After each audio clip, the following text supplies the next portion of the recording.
Okay, so this is week 8 lecture, and we're going to look into Van Hille's geometrical thinking and also spatial sense. So the learning objectives are, at the end of this lesson, you should be able to explore Van Hille's geometrical thinking theory and how do we develop and how do we explain spatial sense. So let's begin at the very beginning.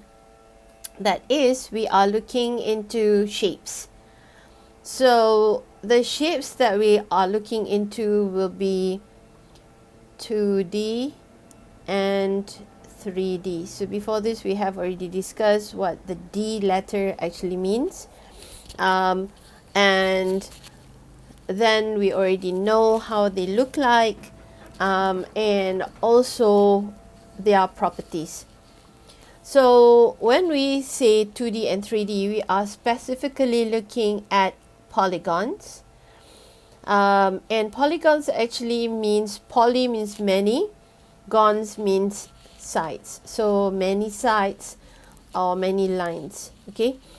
The first one that we have when we build, when we put together 3 lines, will be a triangle. So a 2D triangle will be having 3 sides. A 2D square and rectangle will have 4 sides. A circle is not a polygon, unfortunately, even though it is 2D, but it's not a polygon because it does not have any sides. Okay, so because a circle is like that, there are no sides. A rhombus, okay, a rhombus have 4 sides. A kite have 4 sides.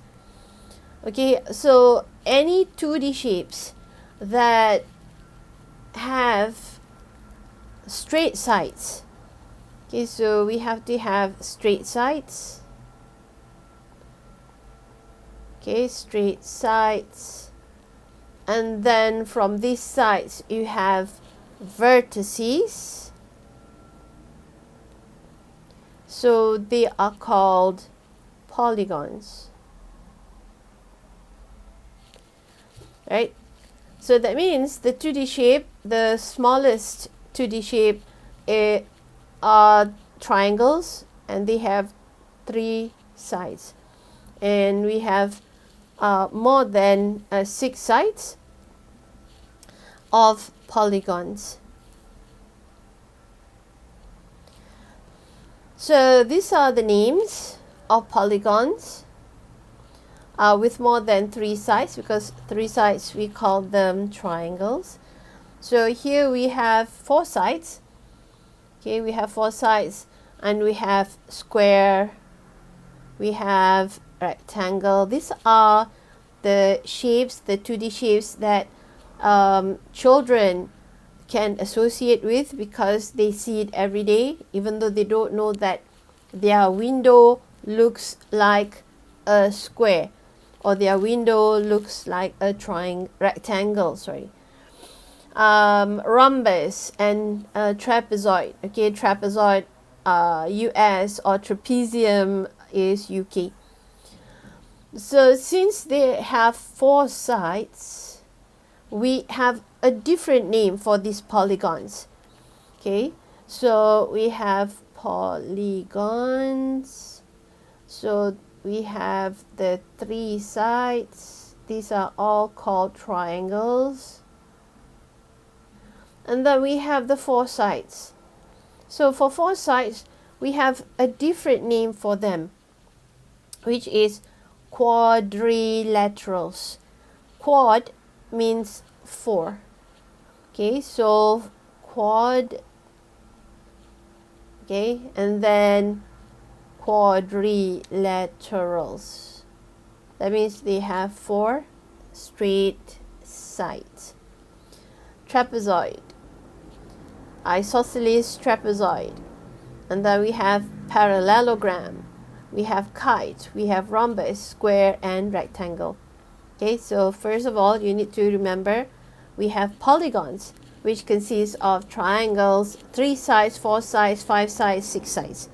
And then we have different names for the different sides. 3 sides are called triangles. 4 sides are called quadrilaterals. So quadrilaterals means they all must have 4 sides. And I use the term sides because that is precisely what we use when we want to show the 2D dimensions. Okay, these are printable ones which I got from the internet. So these are quadrilaterals. Now, in quadrilaterals, we do have what we call as parallelograms. Okay, so you need to practice saying that parallelogram. It comes from the word parallel. Okay, and then you add the rest. Okay, so we do have parallelogram, and we do have other names as well. This is the kite, which everybody knows, square and rectangle. This is a trapezium. This is the parallelogram. This is a rhombus. This is a trapezoid. Okay, we are using both names. This is from US. This is, okay, what UK people would call this shape. And then we have isosceles trapezoid. Now for primary, we don't show them or we don't give them the name isosceles trapezoid, but we just tell them it's a trapezoid or a trapezium, depending on the school book or reference book that you are using. Okay. Okay, now let's do this quiz. Okay, let's take a guess. Which of these are quadrilaterals? Okay, sorry. Which of these are quadrilaterals, and how do you know? Okay, so I'm giving you like 2 minutes to find which one. Write it on a piece of paper. Which one are quadrilaterals, and how do you know they are quadrilaterals? Okay, so 2 minutes.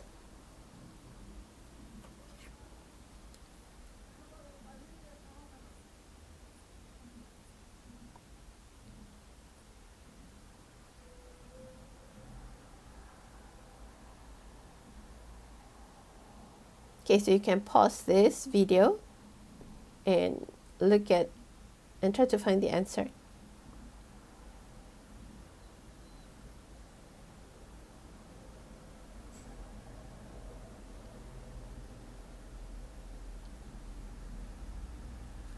Okay, once you're done, you can click on you can click to continue with this video. Alright, so let's find out which of these are quadrilaterals and how do you know? Okay, so that's the pause just now.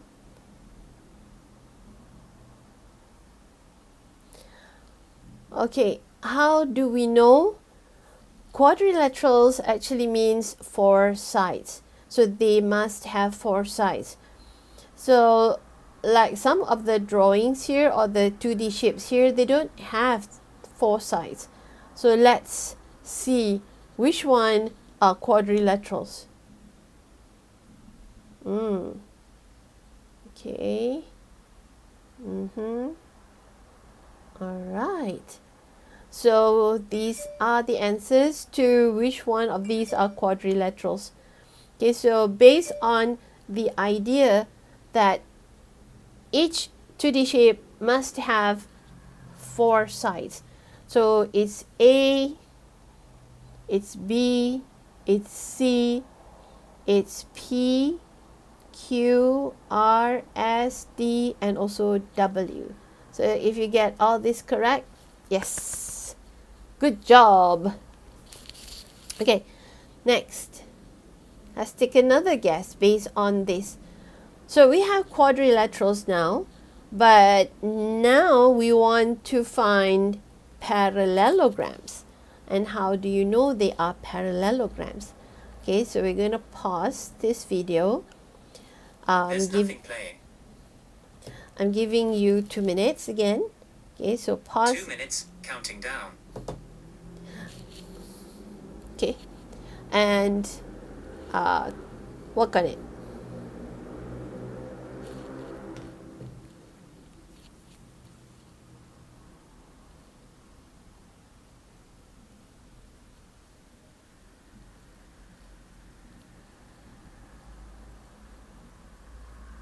Okay, welcome back. So you can continue with the video to find out which one are parallelograms. Okay, so first of all, how do we know it's a parallelogram? The flat shape with opposite sides are parallel and equal in length. Okay, so it must be on the opposite side. So it must be parallel, whether it's like this or it's like this or it's like this. Okay, but it must be parallel. Parallelogram means the lines or the sides will never ever meet. Okay. So yes, so we are left with A, C, P, Q, R, and also T. Okay, parallelogram doesn't mean that it always have to look like this. This is also a parallelogram because this side and this side, they are parallel to each other. And then the top side and the bottom side, they are also parallel to each other, even though they are really 180 degrees from each other. The same case with the rest. Okay, so good job in being able to identify and to find quadrilaterals as well as parallelograms. Okay, so let's go into Van Hiele's geometric thinking, because this is the theory that we use when we want to teach geometry to our students. Okay, so let's start with the introduction and linking the Van Hiele geometric thinking with 2D shapes.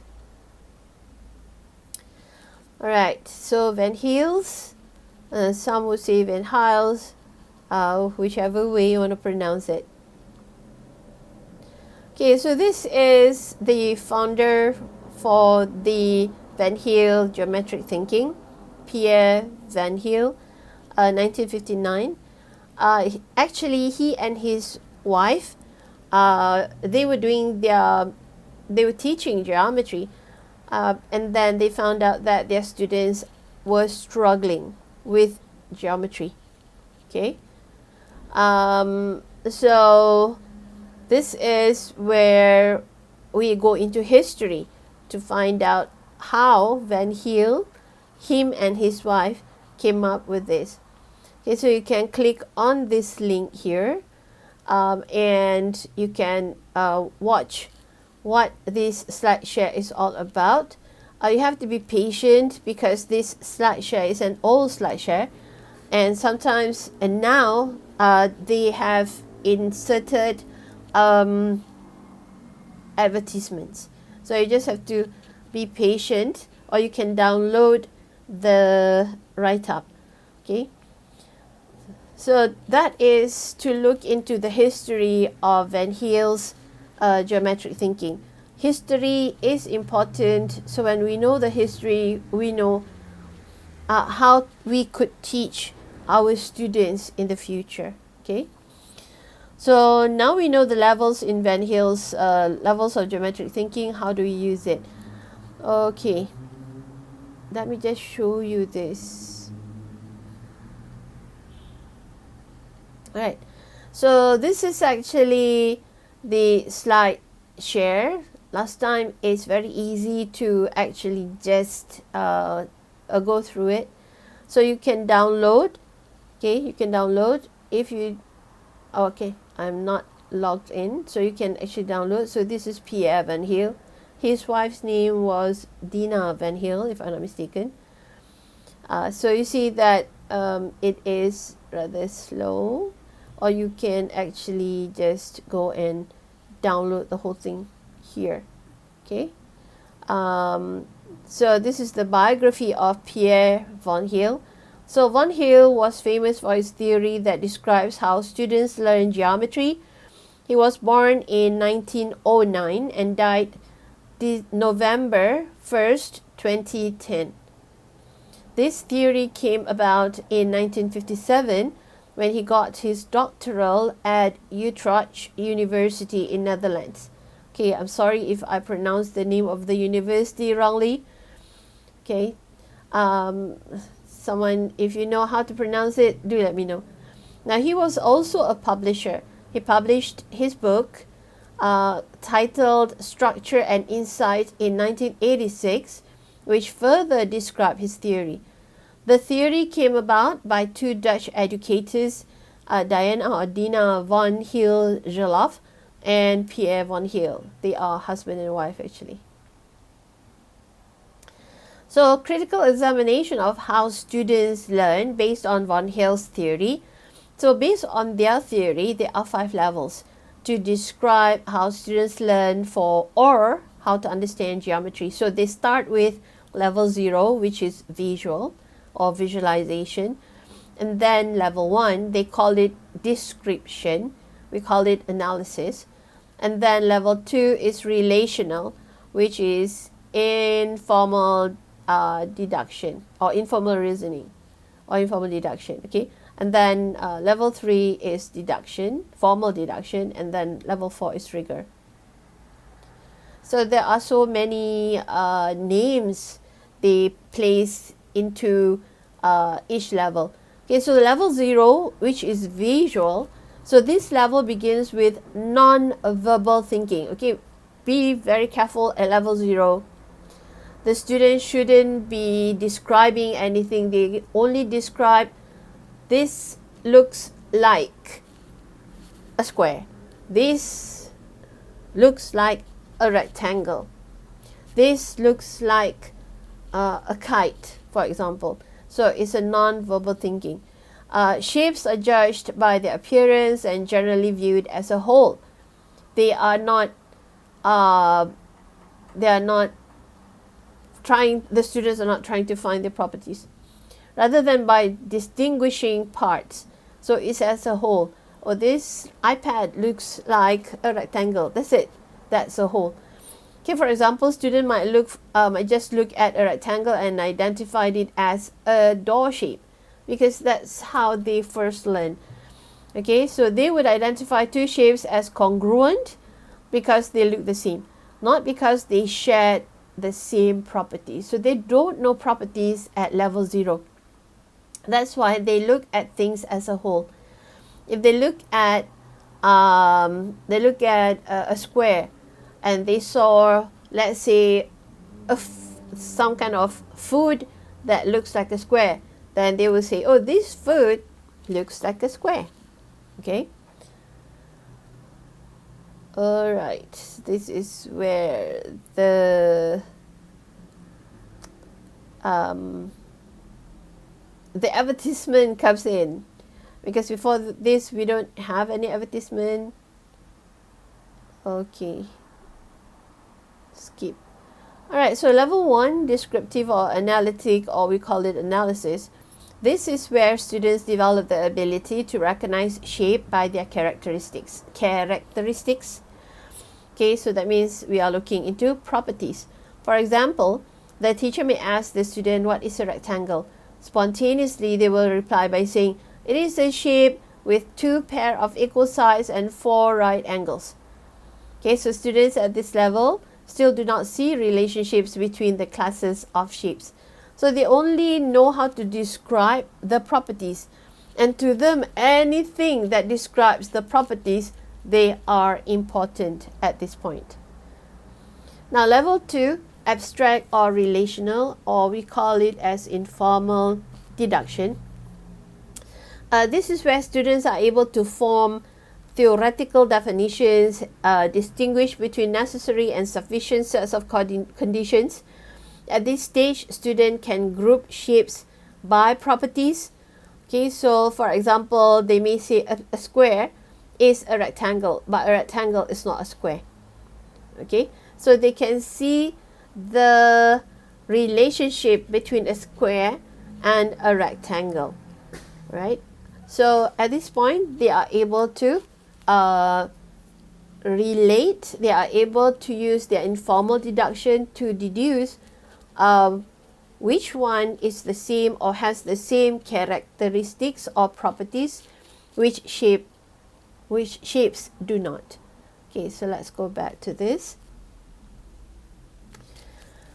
Okay, so this is the history of von Hiele theory. Pierre von Hiele and his wife, okay, Dina or Diana von Hiele-Geloft, were Dutch researchers and teachers. So they saw their students struggled with geometry. So the theory originated in their thesis at the University of Utrecht in 1957. So Pierre von Hiele devoted his lifetime to this theory. Dina or Diana died shortly after completing her thesis. So it's quite sad that she didn't get to see how her theory and her husband's theory actually helped so many students to learn geometry effectively. So research was done on this theory in Soviet Union in the 1960s, resulting in a new geometry curriculum that was designed in the Soviet Union. So Soviet Union was quite quick in getting the von Hiele's theory, and they use it. Okay, the US and the rest of the world, I think they were quite slow. Now, American researchers did several large-scale studies in the 1970s, about 10 years later, okay, resulting in American NCTM standards and Common Core state standards being developed. Okay, so now we are using von Hiele's geometric thinking theory to teach geometry. Okay, so we know that there are levels in von Hiele's geometric thinking theory, and we are using this so that it's easier for us to understand it. Level 0 visualization, level 1 analysis, level 2 informal deduction or abstraction, level 3 deduction, and level 4 rigor. Okay. I don't know what you mean by Siri, and we're using this so that is easier for. Alright, there's a few notes there, down there. Von Hiele original numbered them 0 to 4. Okay, so level 0, level 1, level 2, level 3, level 4, even though there are 5 levels. But the US researchers, they introduced new levels. So they will be using level 1 to level 5. Okay, since we are actually using the original levels from von Hiele's geometric thinking theory, so let's stick to level 0 to level 4. But later, von Hiele actually used only 3 levels. That is level 0, level 1, and level 2. And these are the 3 levels that we use when we teach geometry in schools as well. Level 3 and level 4 will be for higher education. So what does each level actually mean? Okay, level 0, we already looked at it just now, but this one is where it's in point form. It's easier for you to actually sink it in. So students use visual perception and non-verbal thinking. So they just look and see and say, this looks like a square. This looks like a door. This looks like a window. This looks like a bun, and so on. Okay, so that is their non-verbal thinking. Okay, so you can see down here. Right, you can see down here. This is figure 1, which is children at level 0 categorized triangles. So you can see that some of them categorize these as triangles. They do not categorize these as triangles. Okay, because to them, a triangle is something that they can see every day. That's why it's visualization, or they just recognize it as triangles. So they will recognize geometric figures by their shape as a whole. Okay, so they compare the figures with their prototypes or everyday things. For example, it looks like a door. Okay, so let's say if I show you this book. What is the shape of this book? So at level 0, you will say this book looks like a door because it's rectangle. So it looks like a door. And if it is something that has 3, I'm trying to find anything around me that has 3 sides. Okay, so it doesn't matter. So if there is a thing or an item with 3 sides, then they will say, oh, that looks like something. Okay, and then they will say, this is a triangle, this is not a triangle. That's how young children actually communicate the 2D shapes at level 0. They will use simple language. Okay, they will use simple language. This is where you can introduce the names of the shape to them. Now, they do not identify the properties. So at this level, let them just identify items that you bring or you show them according to their understanding. Okay? Alright, now when we go to analysis, this is where the students will start to analyze and they will start to name the properties of the geometric figures. Okay, for 2D shapes, we have sides and we have vertex. These are the 2D shapes. So they will start to analyze. When they see this, oh, okay, so this one, it looks like a square. And this one, it looks like a square. Or this one is not a square. And this one is not a square. So that is how they know at first whether this is a square, this is not a square. And then, okay, you will teach them properties.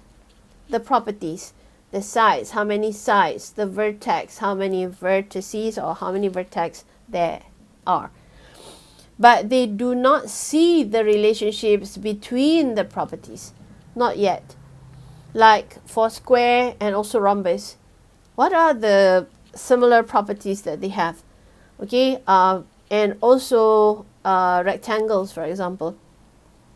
So they don't compare and contrast the properties just yet. They are still at each shape has their own properties. So they do not see a need to prove anything. Okay, they don't see that, okay, this is a rhombus and this rhombus looks like a square because it shares several properties. They don't. They just see it as it is. They just look and analyze at the properties that each item has. So they can actually measure. Very simple measurement. Okay, they can fold and cut paper. They can use geometric software. Okay, geometric software are software that can actually be used. If you are using an iPad, you can have the app in your iPad to show it to your students, or your students can download or install the iPad. If it is school iPad, then you can have all the iPads to be installed with that particular app.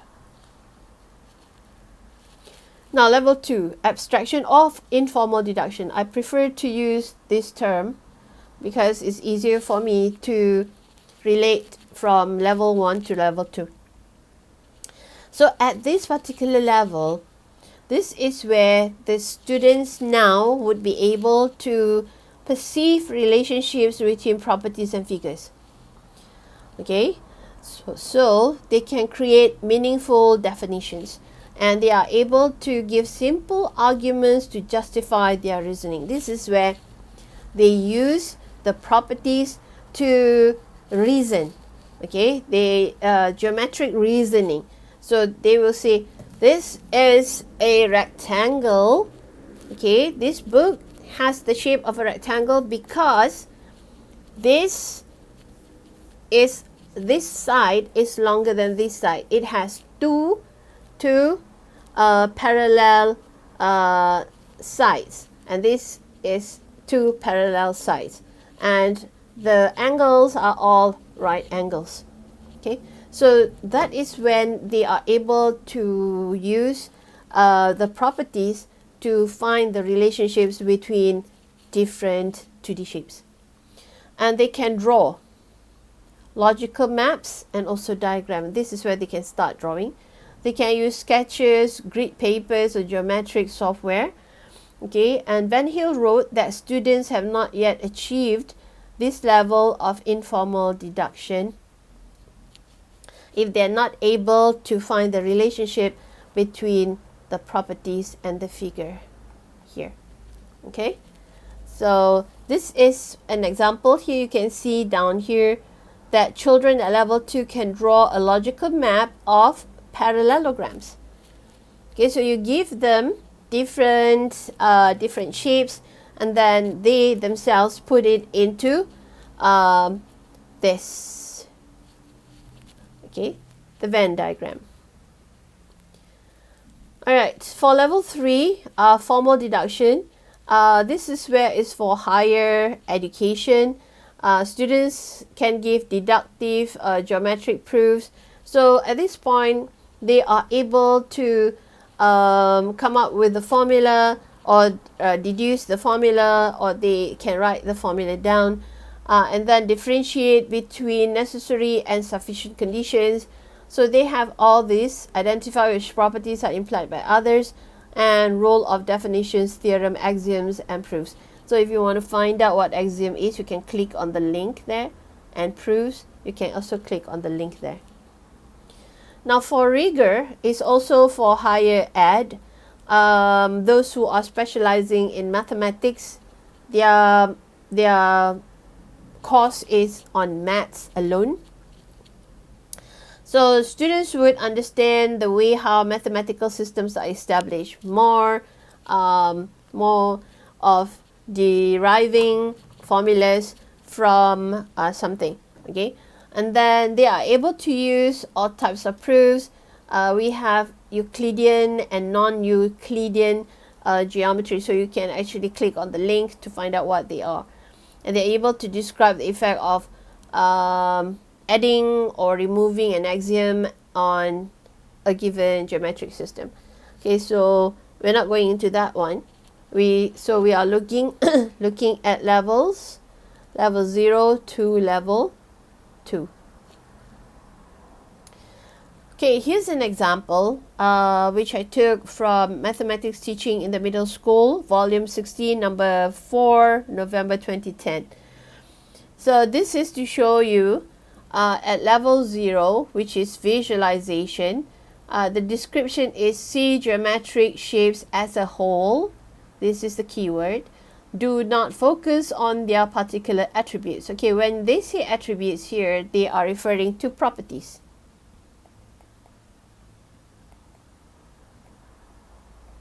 Okay. Alright, so example, a student would identify a square but would be unable to articulate that it has 4 congruent sides with right angles. So the student will not be able to say this because they don't know yet. Okay, they can say it's a square, it looks like a square, that's it. Okay, now teacher activity. Reinforce this level by encouraging students to group shapes according to their similarities. Okay, so just ask them to group it. That's it. Don't ask them what are their properties and so on, because they are still at level 0. When everyone is okay at level 0, then you move to level 1. Moving from level 0 to level 1 to level 2, It doesn't have to be different classes, okay, or different lessons. It could be done in one lesson, as long as you can see that your students are there, they are at level 0, fine. Now another activity in engagement phase is where you have the level 1 analysis, and then once the students are all there, then you can move on to level 2. Okay, so all these 3 levels can be done in one lesson. So there are 3 activities. Okay, there are 3 short activities. So it depends whether your mathematics class is 45 minutes or 50 minutes. But you create the activities based on level 0 to level 2. But you have to make sure that you look at the formative assessment for each level to see whether all your students have reached that particular level. Okay, so yeah. Alright, let's go to Van Hale's geometric thinking and looking at 3D shapes. Okay, so for 3D shapes, the definition or what it means is still the same. Use visual perception, non-verbal thinking, recognize geometric figures by their shape as a whole. It's the same, except that now we are looking at 3D shapes. Okay, so compare the figures with their prototypes or everyday things. Now for 3D shapes, it's easier because you can see the 3D shapes. Okay, you can see the 3D shapes. So you can see shapes that look like a cube. Okay, that looks like a cuboid. Okay, so maybe the students are not familiar with the names, and this is where you can actually teach them. Okay, I think yeah, some of them are familiar with cube and cuboid, but they're not familiar with the rest. So you can actually introduce the names of the 3D shapes to them. Okay, these are real 3D shapes. You can see that they actually come from these shapes. Okay, so Rubik's Cube, it's a cube. Our tissue paper box, it's a cuboid. So you can teach your students this, give them the real items, okay, and then ask them to find the 3D shapes that looks like that.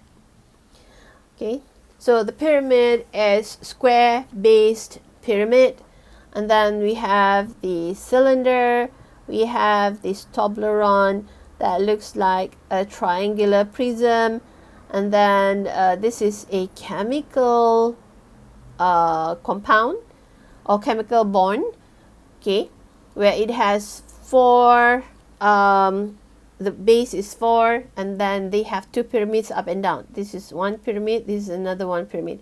So this is a square based pyramid, but it is bi-square base pyramid.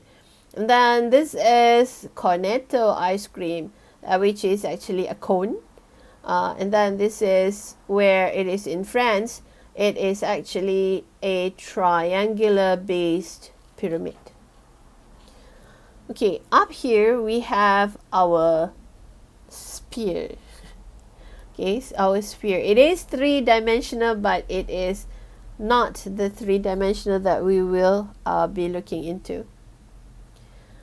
Alright, level 1 analysis is the same as the 2D shapes. Okay, so these are all called polyhedron.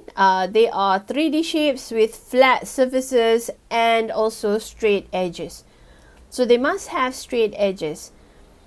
Okay, so a face, they will have a face.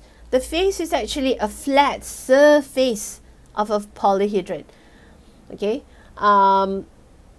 if it's not flat, it is called a curved surface or curved face. So face is only for flat surface, okay? Flat surface. So like this book, it has a flat surface. So this is the face. Alright, edge, a line segment where surfaces intersect. So here we have, let's say, this is one edge, this is another edge, okay? So this is the line segment where surfaces actually intersect, okay? And then we have vertex, a point where three or more edges intersect. So we have the vertex over here, one vertex, two vertices. There are more, okay? All right, so for this, we look at edge, a line segment where surfaces intersect. So we have, sorry,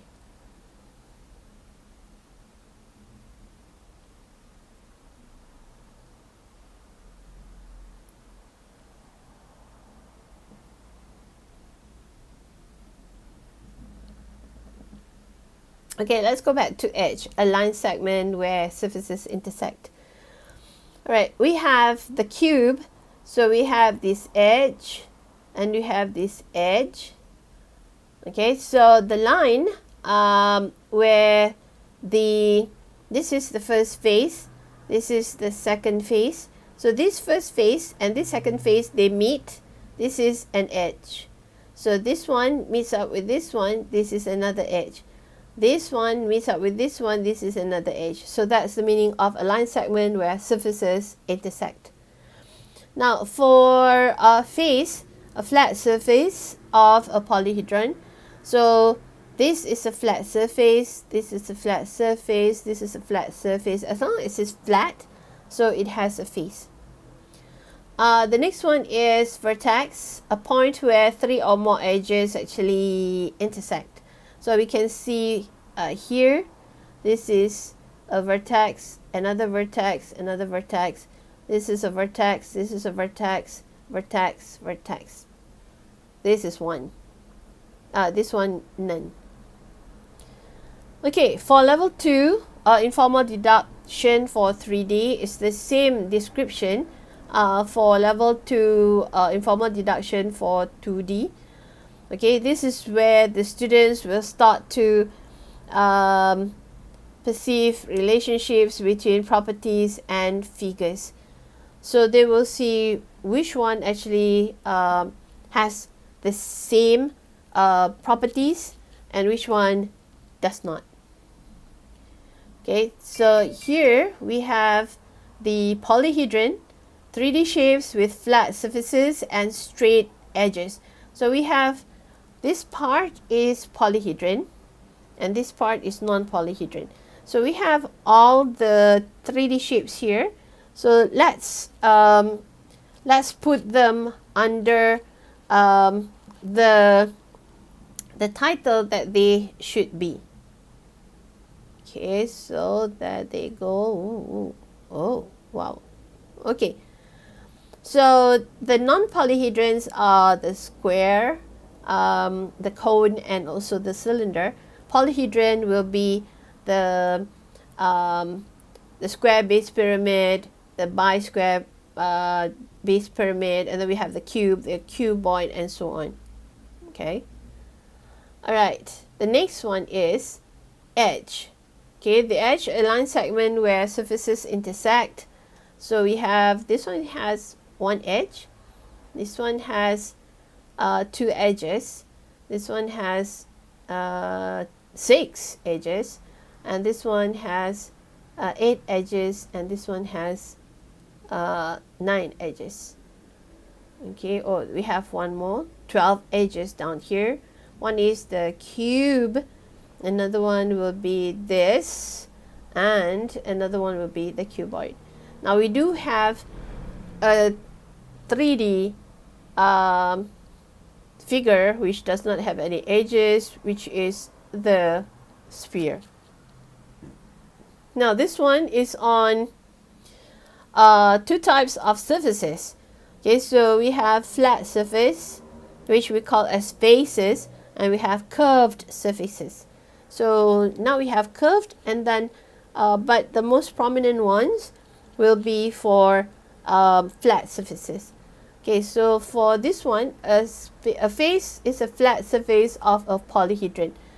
Okay, two surfaces. Now for cone, we have two surfaces, meaning to say that they are not flat surfaces. They are curved surfaces. And then for cylinder as well, you see that we use the term surfaces. Okay, and then when we go to triangular pyramid here, we use face because it has straight, okay, flat surfaces. And for this one here, 5 faces, 6 faces, 9 faces, and 0 faces. So this one does not have any faces at all. Okay, next we have a new term, apex. Apex is where lateral faces raise from the base to meet at a point. And then we have vertex, a point where 3 or more edges actually intersect. Okay, so that's a vertex. So here we have one vertex, and then we have 4 vertices, we have 5 vertices, we have 6 vertices, we have 8 vertices, and then we have 0 vertices. Okay, now a cone has 1 vertex. So how do you find the vertex? It's actually a cross section of a cone. Looks like a right angle triangle. Right angle triangle here. This is a right angle triangle. Okay. So if a right angle triangle is rotated 360 degrees, you will get a cone. So since a right angle triangle has 3 vertices, 1, 2, 3, where 2 are hidden in a cone, there is only 1 vertex that can be seen at the top of the cone. So a cone has 1 edge, and 2 surfaces. So you can try to find the edge and the surface on your own. Okay, geometrical terms that we have learned so far is number 1, polyhedron, 3D shapes with flat surfaces, and straight edges. So the edges must be straight. A sphere is not a polyhedron. And then edge, which is a line segment where faces intersect. Vertex, a point where 3 or more edges intersect. And face, a flat surface of a polyhedron. Okay, so these are the geometrical terms used in Van Hale's geometric thinking. So do remember, we have level 0, level 1, and level 2. Each one actually is different from the next. It starts with simple until it gets to complex. So it travels this way. So simple is where the students will just visualize that this item looks like something. Okay, and then at level 1, which is informal deduction, that is where your students start to look at properties. And level 2, that is where they find the relationship. And lateral faces is a face of a prism or pyramid that is not the base. Okay. Alright. We are now starting on spatial sense. Spatial sense is slightly different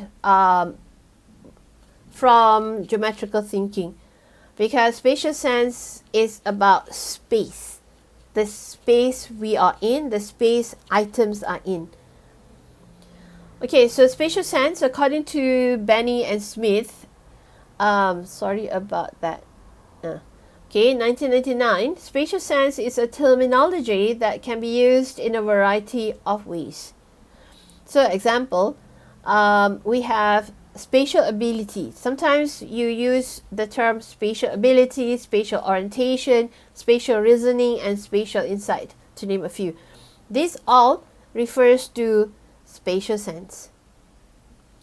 So what is spatial sense? It is the understanding of shape, size, direction, and movement, able to describe and classify the physical world students live in. Okay, so this is from a website where I put the reference at the end.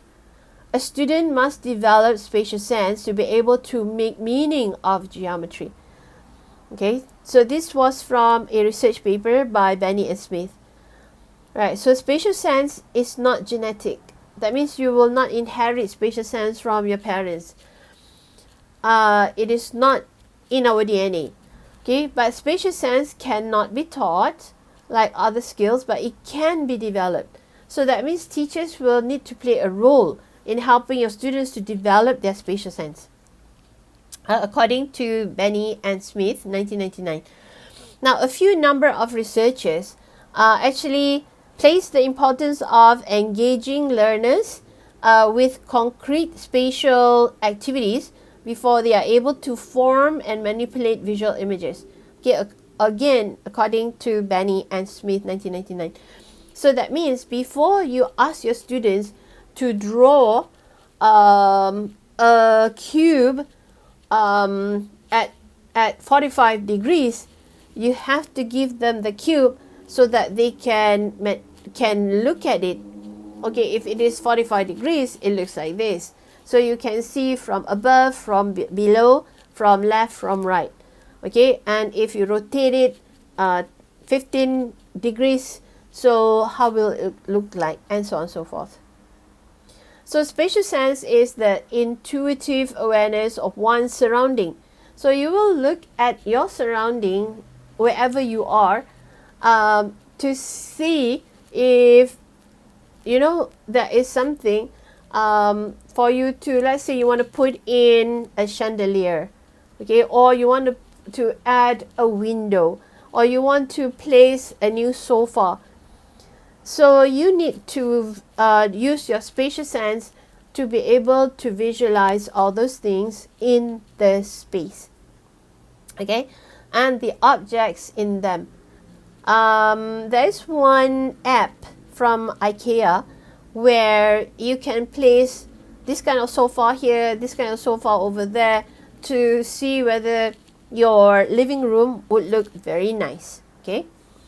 Alright, geometry helps us represent and describe objects and their interrelationships in space. That's why we have the spatial sense, comes from the word space.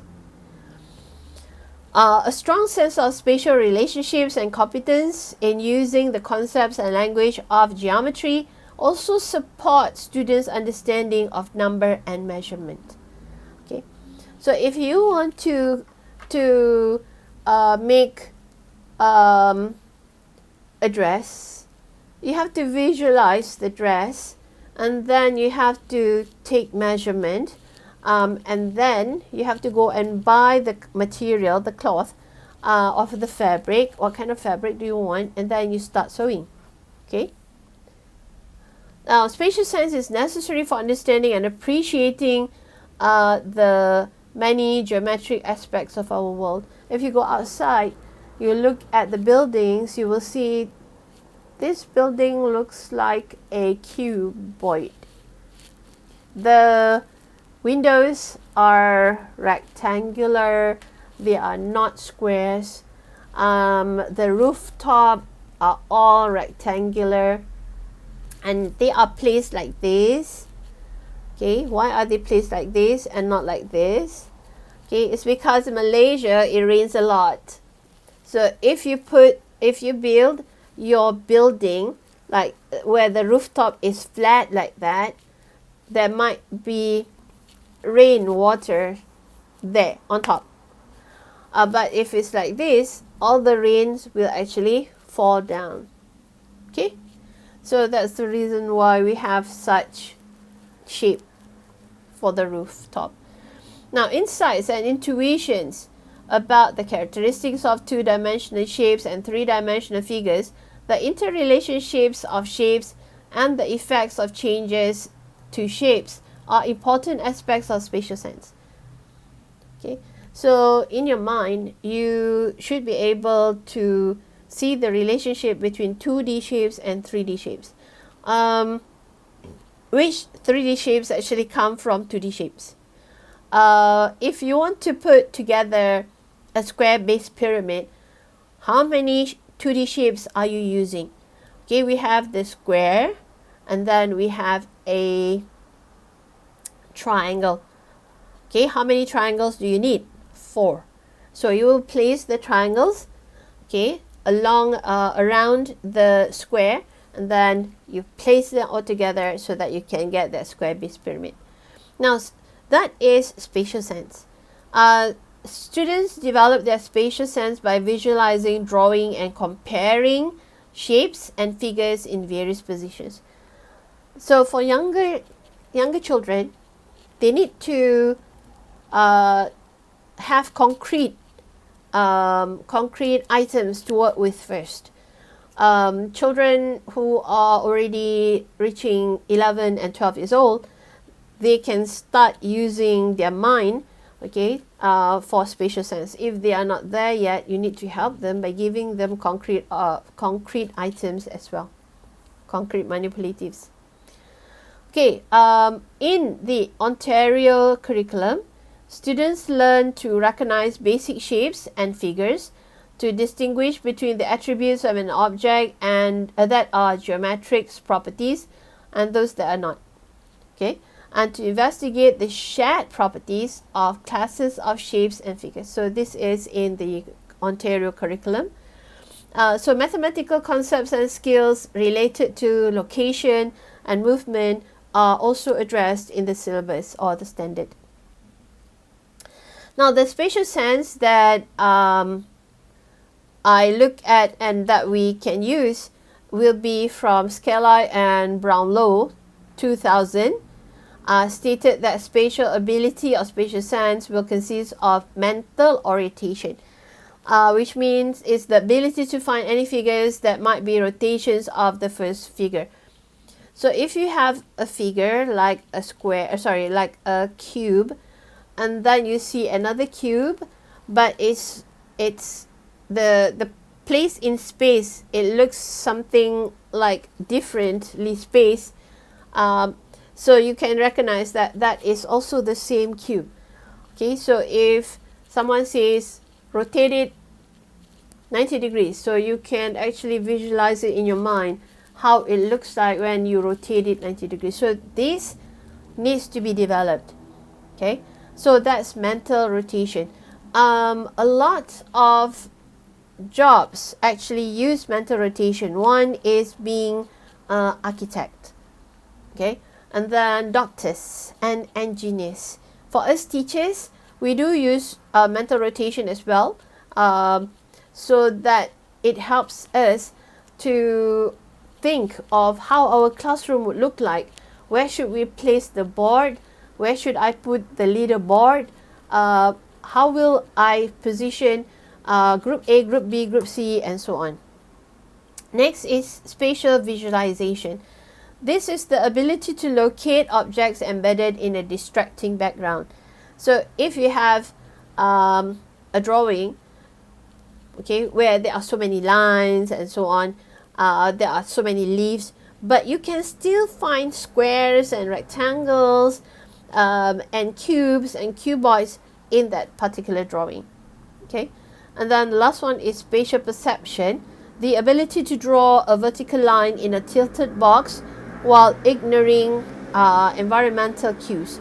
So this one we don't do because for primary level spatial sense, it will be number 1 and number 2.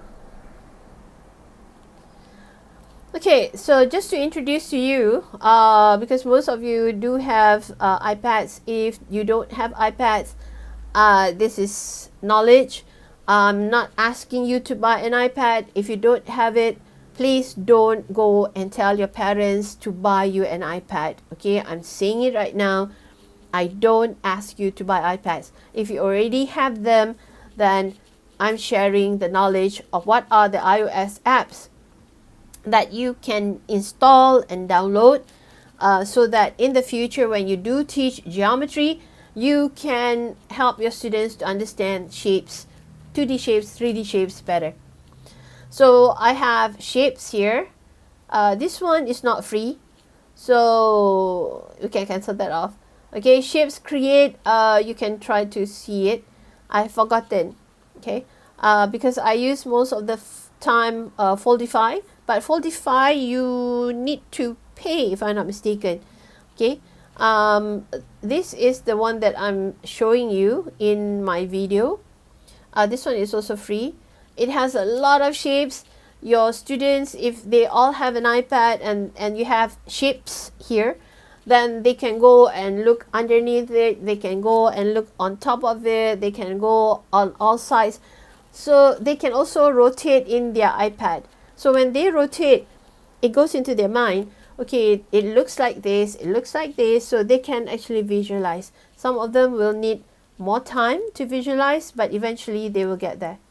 So after this, we're going to watch a short video where I show you how I use this app. Okay, you can go and get this app from the App Store if you want to see how it looks like on your iPad. Okay.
Okay, so that's the end of the lecture for today. But that is one thing that I need you to watch, and this is the video. You don't, you can't find it anywhere right now, because I downloaded this when I started teaching geometry, and it's very, very good. You can see a school in Jerusalem where the activities that they created developed their students' spatial sense. Okay, you should think of how you can develop your students' spatial sense when you become teachers in the future. So with that, that's all for today. And please do watch this video here. Okay, all right, that's all. Bye.